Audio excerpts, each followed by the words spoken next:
G'day all you mad gamers, I'm Mad Mikey, I come from the land down under, and in today's show we're going to be talking about my opinions on the latest screenshot or art style that they've put out there for the Far Cry 5 game.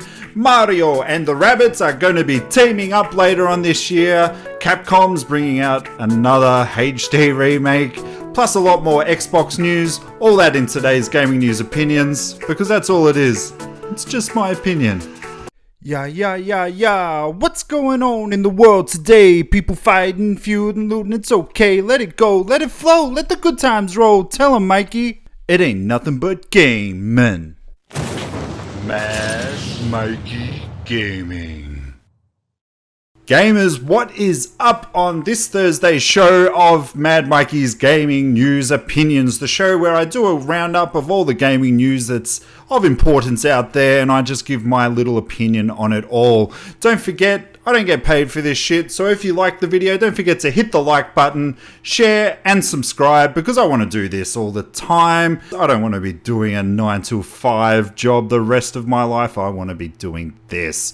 But moving on into the main bit of news today, Far Cry has released its big new key art of what is looking like a amazing looking game, which is going to be Far Cry 5. Now, it's just a picture there, and it looks like the Last Supper of Jesus Christ himself, set in like whatever county this thing is. Now, looking at this picture, it looks amazing. It's got very much that vibe, sort of your Resident Evil 6, sort of welcome to the family. I really hope that they don't sort of go with these crazy, like, obviously these people are looking a lot like they're crazy, but I hope that they're not like your Vast and the last guy, I can't remember what his name was. I didn't play that much of it.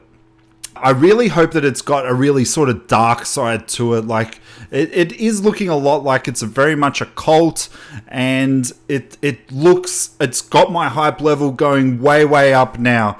And I just, yeah, like if you watch WWE and you got the Wyatt family, I really hope it's got that vibe. But it's showing beautiful landscapes, it's got dogs, it's got aeroplanes, and it just looks like it's going to be the game that everybody wants. But guys, what did you think of the actual new release of this picture? It has put my hype from here up to there, not a doubt at all.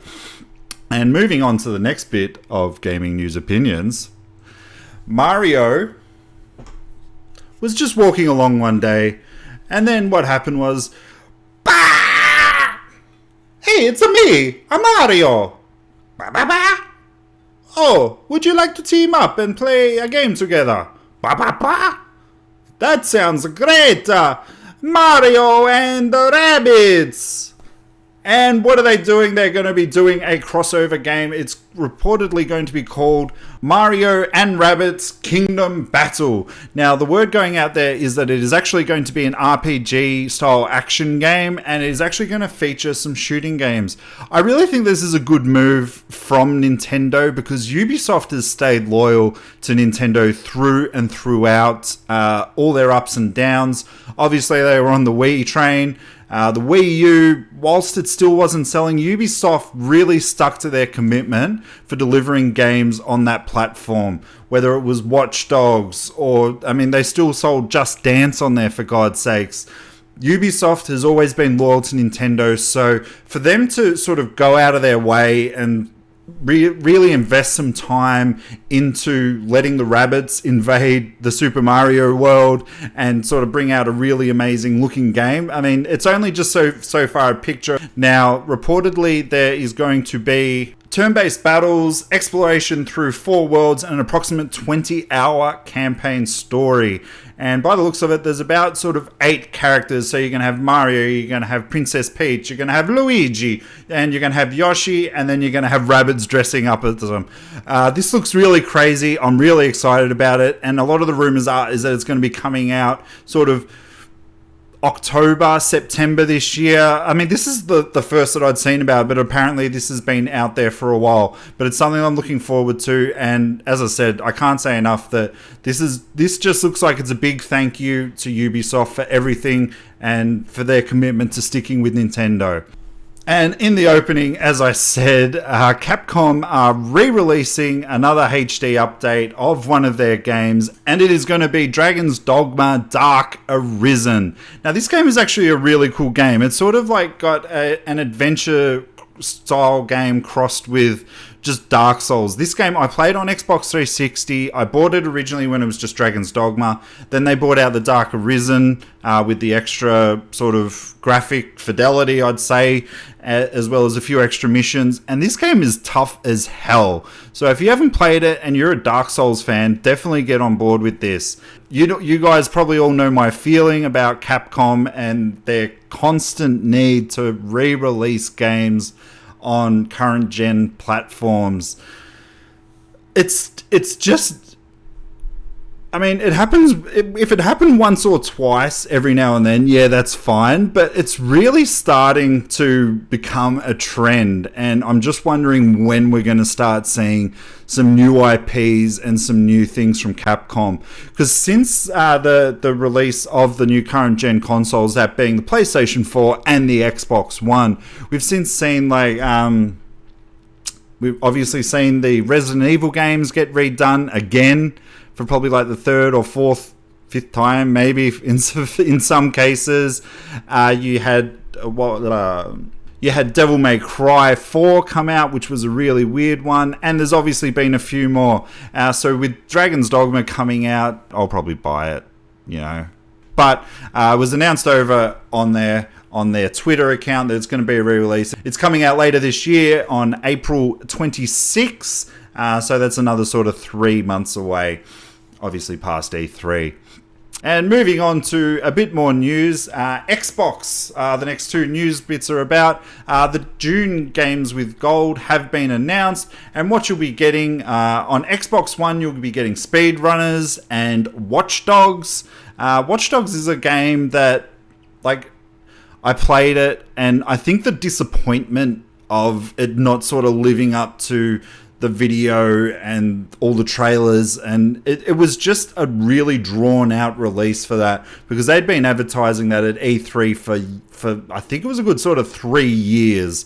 So when the game sort of came out and it didn't really hit that note that a lot of people were looking at, it just, I never finished it. I did put quite a little bit of time into it. There was just too many little mini bits here and there. But if you did miss it and don't want to be disappointed, I mean, this is a good game. So I do recommend that, if you are a Xbox Live subscriber, do check it out, because it is pretty cool. Speedrunners I don't know that much about. But on the Xbox 360 backwards compatibility, guys, Assassin's Creed 3 and Dragon Age Origins is coming out. Now, these are two really remarkable games. Dragon Age Origins is a game that can consume over 100 hours easily. So if you've never got into it, it's probably the best out of all the Dragon Ages, to be honest.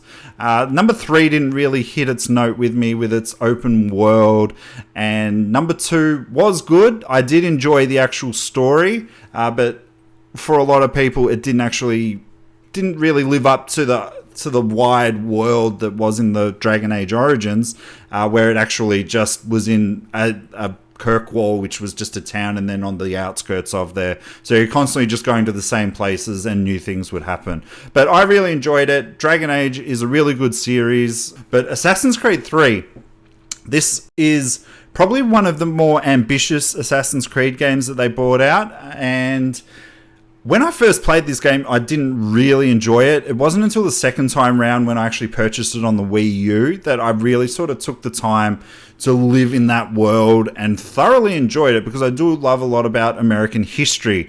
And Connor is just a really... He does seem very bland, but his intentions are good. He's very family orientated. I absolutely... And he's my favorite assassin. I'm going to say it, yeah, he's my favorite assassin. Out of the bunch, where they really felt behind was the fact that they tried to tell this kid's life story over one game. Whereas with the Ezio trilogy, they told it across 3. And I think they did a really good job, to be honest. So, guys, again, if you can get these for free, get them for free. Also, Phantom Dust is free for the whole month of June. And last bit of Xbox news for today. Xbox's Netflix Game Pass is coming out today for Xbox Live Gold members, and it is releasing to everybody else on June 1st. There's going to be over 100 Xbox One games and backwards compatible games. From the list that I've looked at, there are more Xbox 360 games than there are Xbox Ones, but it's going to cost $10 US.